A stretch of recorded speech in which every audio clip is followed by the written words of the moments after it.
كيعرفوا شكون هو هذاك الشخصيه ديال الجيلاني عض كيعرفوا داك العسكري الحربي اللي كنطيب لهم الماكله ونغسل دوك المعن. فاش كان الجيلاني سميده بلانطو انت كنت مازال سائل منوي في ظهر باك. يا مولاي يا مولاي يا الله. انا بلانطو ورقط ده انت حالتك صعبة قوي. وتقول ها هو ها هو ها هو ها هو بحال كيدار. هو كيجري اختي كيجري. هو تما هو غادي تخلصها غاليه، غادي تطيح في المقله وغادي تقلى غا بلاتي. شت انا الا قبضتك انا راني نطوي امك على جوج ونديرك في مسمنه، والله العظيم تنطوي امك على جوج ونحطك في مسمنه وعلى امك ونعلط والله وعليك تتولي قرد في ديك البرازيل ونجيبوك بالسلسله بحال القرد.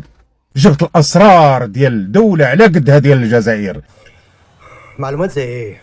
قدر يعرف مقاسات والوان ملابسهم الداخليه. ما دي بسيطه دي. بسيطه لو كانوا لابسين. اسير مسجون وفي العذاب والتعذيب، ولكن درت الطرق اللي قدرت نخترق مخابرات ديال الجزائر والمرتزقه ونجيب اسرار الى بلادي. اطلع برا هلا، اطلع برا.